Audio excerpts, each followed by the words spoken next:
Okay, folks, this is another interview in our podcast.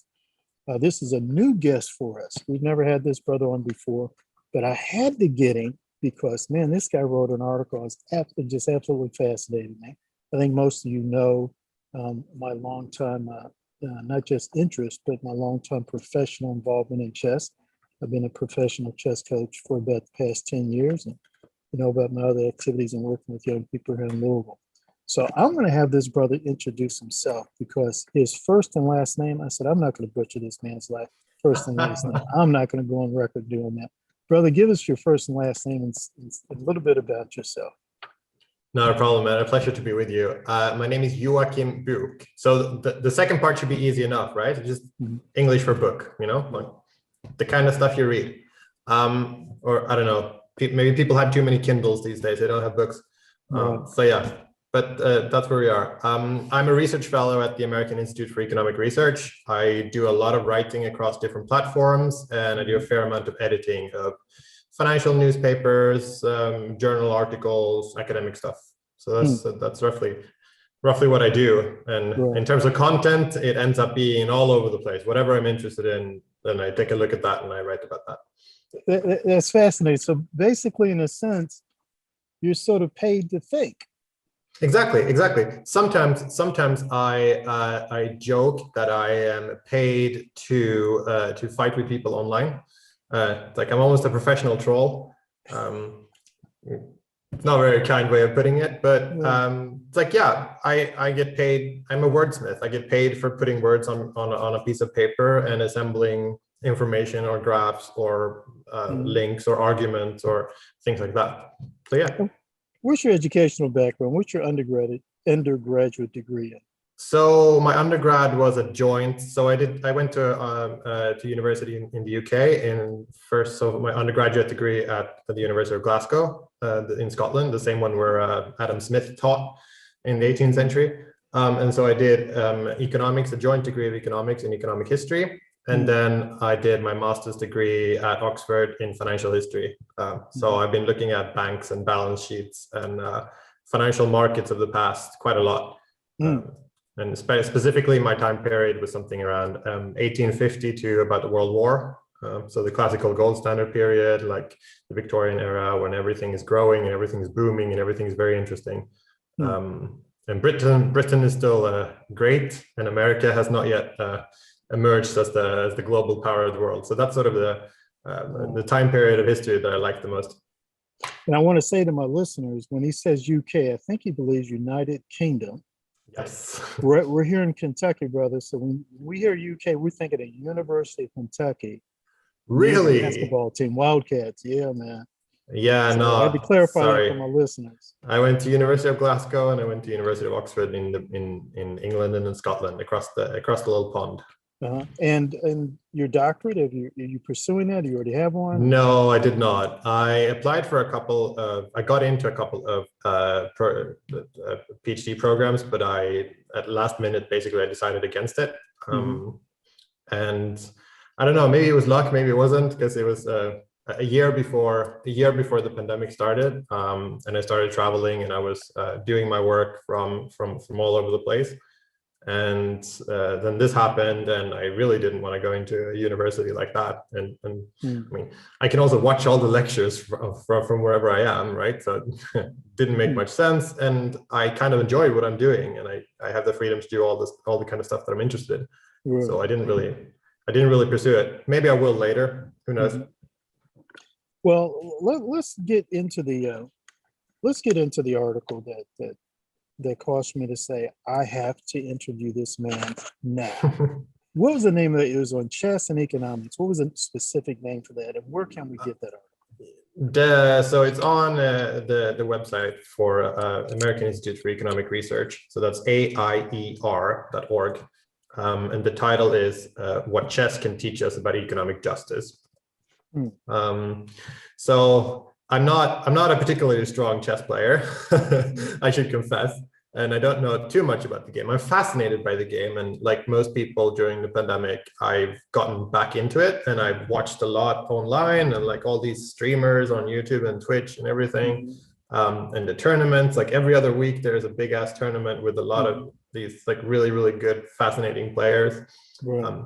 So I've been watching a lot and I've been playing a lot and getting back into it. I used to play a lot as a kid.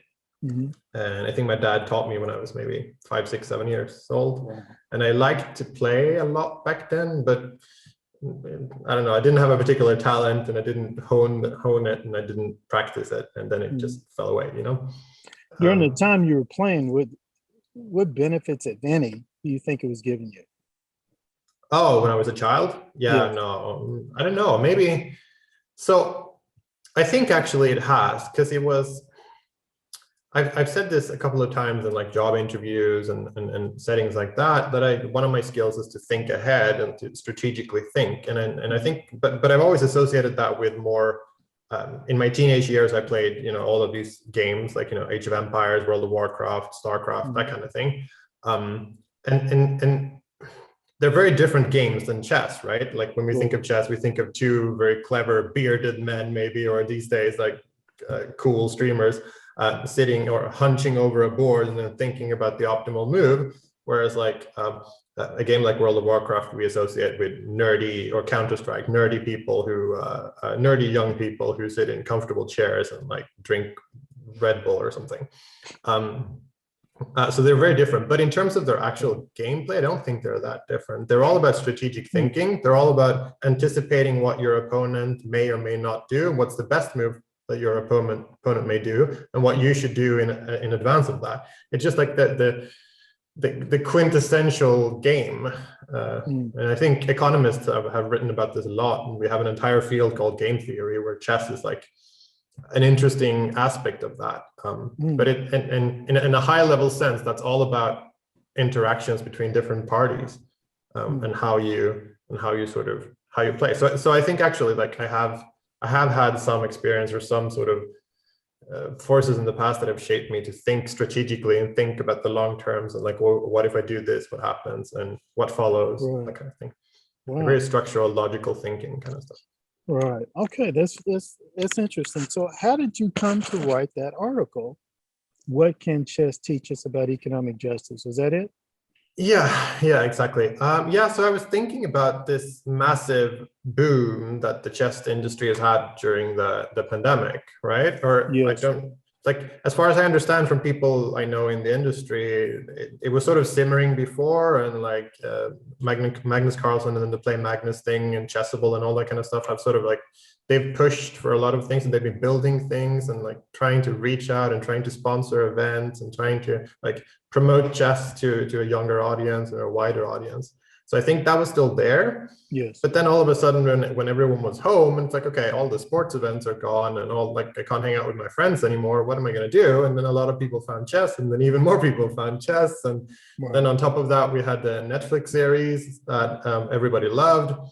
So all of a sudden, you know, like you find retailers selling out everything, you know, like chessboards and sets and merchandise and everything that had to do with chess. It just completely gone.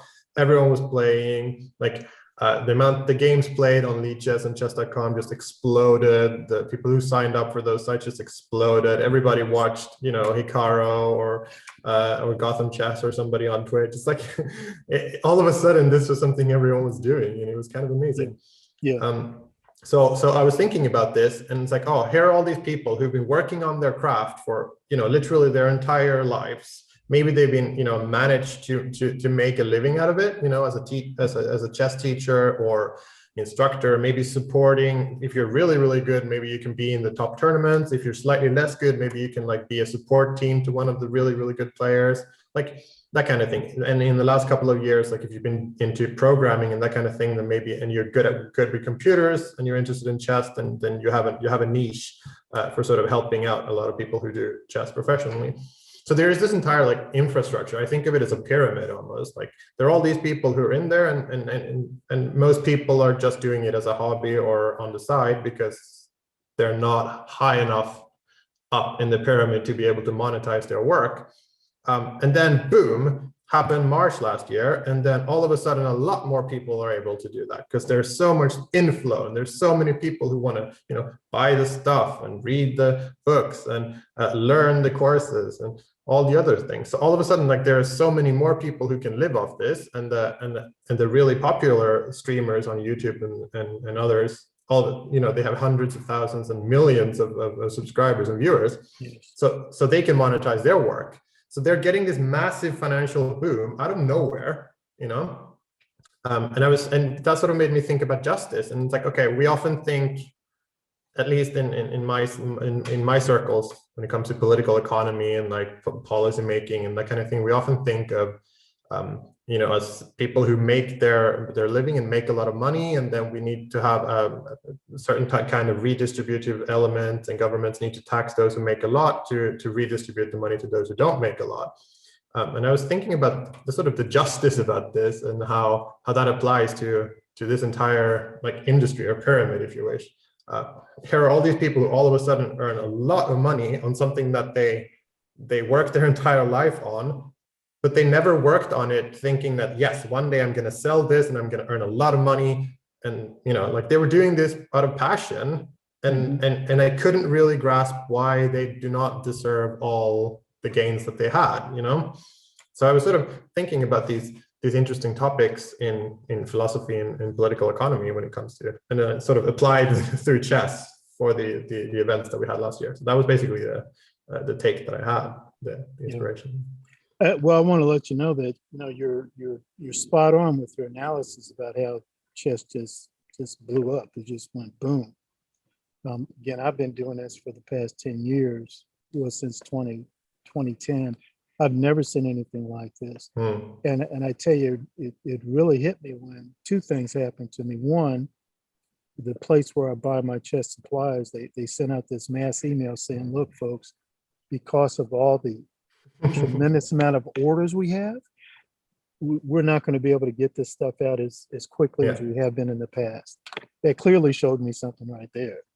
And then secondly, I'm amongst. And it's not for the latest, I don't know. Exactly. It's the not latest movie or something. It's for chess.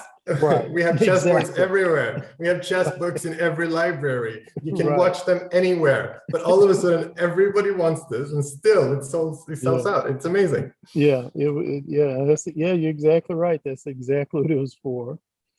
And then the second time, it really hit me when almost total strangers, if they just got a sniff of what I do, suddenly they wanted to talk to me about that Netflix movie, and what I think of it, and just they're handing me articles. And who is this woman? Is she still playing? And that kind of stuff. No, right. But I was like, oh my, it's just absolutely. You're right though. What you said, your analysis is just spot on. What did you think of the Queen's Gambit? I didn't see it. Really? Yeah, my other movies that I saw, I would take my students to see. I saw The Queen of Cutway, and then one of the Bobby Fischer things. Of course, everybody saw, Searching for Bobby Fischer.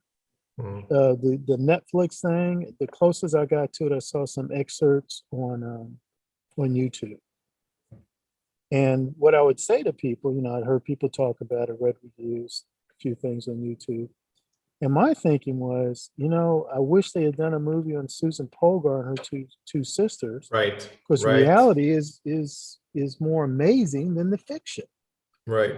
I mean, can you imagine being a daddy, a chess parent, a mother being a chess parent, and you have 3 daughters, 2 out of 3 grandmasters. I mean, that's chess heaven. And they were pretty amazing grandmasters too, right? Yes. They can compete at the highest levels, even with the absolute highest level. Susan Polgar, she just retired. She was a chess coach at 2 colleges. The last college she was at, they were paying her $250,000 a year. Amazing. And her husband, she had him on staff. I think he was getting about $100,000 a year. Judith, she's still playing. She's in Israel. She's still playing. I mean, it's, reality is a heck of a lot more interesting than fiction. And I'm looking forward. Maybe Netflix will do a follow-up. I hope so. I hope they do something on the Polgar systems. But as far as I understand with the Queen's Gambit, it was semi-based on reality. Like they're trying to follow Bobby Fischer, right? And they had a lot of of games. I think one of the final games also was a famous feature. The final game that they featured was a game that I think Fisher had played at some point, and then they had Kasparov improve on it a little bit because Kasparov consulted for this show and things. So there's a lot of like interesting things in there. Yeah. There's no doubt. But I always fall back on that thing, man. Do it on the real folk. No, just the way, like searching Bobby Fischer, searching for Bobby Fischer. I mean, the kid was real. This actually happened, and it was a fantastic story. So but I didn't see it. But and we gained our particular chess club. We got some benefit out of it. But that pandemic really hurt us. But we're slowly coming out of that. Of course, what my students found is that, man, there's no substitute for being at the tournament, over the board, facing the opponent, there's no substitute for that. It's different. It's different. And they just prefer it. Before they would sort of complain, oh, coach, you gotta be here all day, and blah, blah, blah. Now their attitude is, coach, when are we going to Cincinnati? When are we going to Chicago? We miss this. And the coaches, they're same attitude. Man, I never thought I'd miss this much working with the kids, taking them to tournaments and being there to tournaments with them. So, brother, you put out that article. What kind of response have you gotten to that article today? Not much. Some of the people I know who do chess and are very interested in chess, they liked it. I had you reach out. I had a couple of comments on Twitter, I think. Usually when I put out articles, I get 1 or 2 emails, saying, oh, I really liked it or I really hated it. But so it was pretty average in terms of that. But I really liked it. Let's talk a little bit about your career. Do you have any books that you think you might be putting out down the road? Or? I'm working on 2 or 3 different things. As you can tell from my topics, really, like I like to do a lot of things at once. So I have a couple of things that I'm working on. And I have on Medium, I have a Medium site where I put up things. I started to do a writing guide on different topics, like for people who want to write and want to learn how to write better. And I put a lot of advice there on how to think about different topics and things. So I'm considering putting that together into like a more formal guide. I have a lot of and other things. I'm really fascinated by the topic of selection in social science and economics and history and things like that. And I don't know, the one that probably comes to mind to most people, the example that comes to mind to most people is natural selection and evolution, and how something evolve, how a system evolves basically by selecting for certain things, where so it's not necessarily that somebody's making a choice somewhere. It's just like, okay, this was I don't know, think of water running down a hill or something. It picks a bunch of different paths and then it selects for whatever becomes the river, like there is some reason for why the water went this way and not the other way. But there were tons of ways that it could have went. It's almost like chess in that way. If you imagine chess as a decision tree, like you start in the beginning and then it just branches out and you have so many options. And if you look at it in hindsight, it's like, oh yeah, obviously these were the best moves. And if I analyze a game with a computer, I can say, okay, this was a better move and that was a better move. And those are all selection topics and how, like, yeah. So there's a lot there that I want to dig into, and I think it captures a lot of where we are in the world and how we live the way that we live and things like that. Yeah. The big questions, the important questions. Yeah. And chess is an analogy for all of it. Yeah. It's a beautiful analogy. It's a beautiful game in the sense that it's this perfectly open game. There's no hidden information. There's perfect knowledge. It's there. Right. There's no luck involved in terms of poker or rolling a dice or anything like that. It's all there on the board, and it's just you and the moves and your opponent's moves. Brother, I'm going to have to try to figure out how to raise some serious money and bring you up here to help me coach these kids, because that's almost exactly what we say to them. I say, guys, it's right there on the board. You know, it's all right there. Yeah, You know, it's, that's absolutely right. I don't know if I can teach them much about moves or openings or theory, but man, you know, I'm happy it'd be to fantastic. draw the Brother, parallels. before we close, man, I want you to talk to us a little bit about, you're employed by this institute, correct? Contractors, Contract. officially, Okay. formally. What is that institute? Could you give us a summation of Oh, wow. the Okay. name and Um, what they do? So AIER, American Institute for Economic Research, they're a very old institute from the 30s or so, founded by a guy called E.C. Harwood, who used to be, I think, a physicist at MIT during the Great Depression. Mm. And he was very big on gold and was very big on sound money and how money works and how monetary systems work, how banks work, that kind of thing. So I think he gathered enough money and he set up this institute in Western Massachusetts. They managed to buy this land and they have this, they still have it till this day, a big mansion and a big area, beautiful, beautiful area in the Berkshires. And he set up this institute and he was focused on spreading economic ideas and spreading economic knowledge and teaching. Mm. And then he just kept doing that, and he was in his family's with his descendants were running it and things for years, but he was sort of hammering away in the nobody really knew about it, and he was just up there employing a couple of people, not really doing much until a couple of years ago, when a lot of people, I don't know, discovered it or found it or reinvented it, however you want to call it. And I had some friends who were there at the time, and they recruited me, and I really, really liked it up there. Very beautiful place. So I was there, and I've been working with them ever since. And then this year I got promoted to research fellow. So now here we are. That's fantastic, man. Brother, I'd like to be able to keep in touch with you. You sound like you got a very promising career, and I just really like the stuff you do. And also I just like to keep in touch with, Absolutely, touch bases with other scholars there at that institute. And I just want to thank you so much for doing this article. You know, we're going to be sharing it with our students. Thank you. Here, and we really thanks for having me. We yeah, it would be lovely to meet up, and then you can teach me some chess. Maybe I'll still be a decent player one day. Yeah, I got you, brother. We can see if we can do that. All right, man. Look, it's been good, and let's please keep in touch, okay? Absolutely. Take care. Thank you.